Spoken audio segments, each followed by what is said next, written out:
Good morning. This is Dr. Muram Hakim talking to you guys from Lebanon. I'm a medical doctor and also a licensed psychologist. I want to talk to you today about why certain foods are called comfort foods. They're called comfort foods because when we use them, we feel better.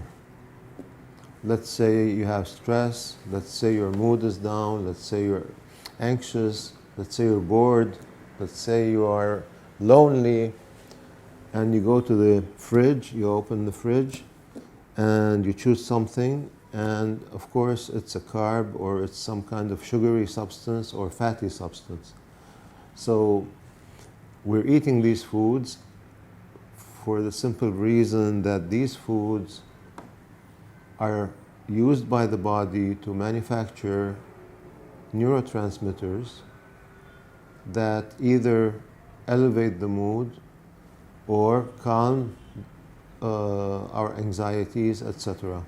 So generally, these foods are sugary, people who like a lot of sugar are basically people who are trying to self-medicate through food a low mood. Let's say a person has a low mood, not feeling too well, feeling a little bit blue, they will rely on sugar to lift the mood because it releases some serotonin, maybe endorphins, other stuff, but basically serotonin, and it increases the amount in the brain, and thus the mood is elevated.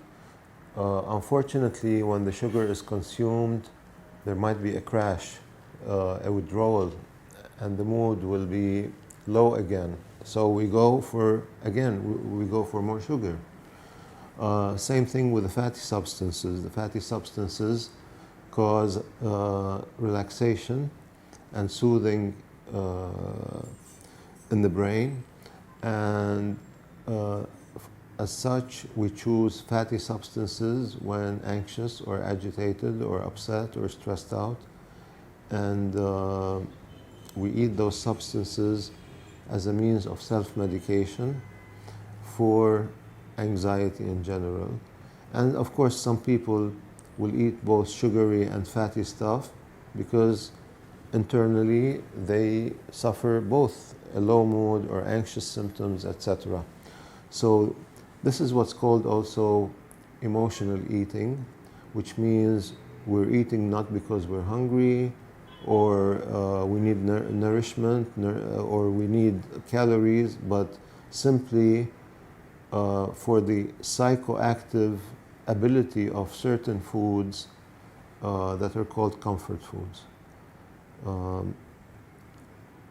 This explains why lots of people may be overweight, not all of them, but a lot of people are overweight because they're using food to provide comfort, to lift the mood or decrease anxiety. Okay? So in this case, I suggest strongly that you use something more healthy, such as psychotherapy or meditation or exercise. There are a host of things that one can do to improve one's mental state. It doesn't have to be therapy at all times. It could be something lighter than therapy. And at certain times, it has to be therapy. Or even medications with the therapy. So this is just a little note to let people know that when they're overdoing it, when they're overweight, when they're obese, and it's not due to physical factors, organic factors, then we want to look at the psychology and what's going on in the person's environment or in his or her past that may have caused some permanent tension and has caused the person to overeat as a means of comfort and grow obese and develop new problems.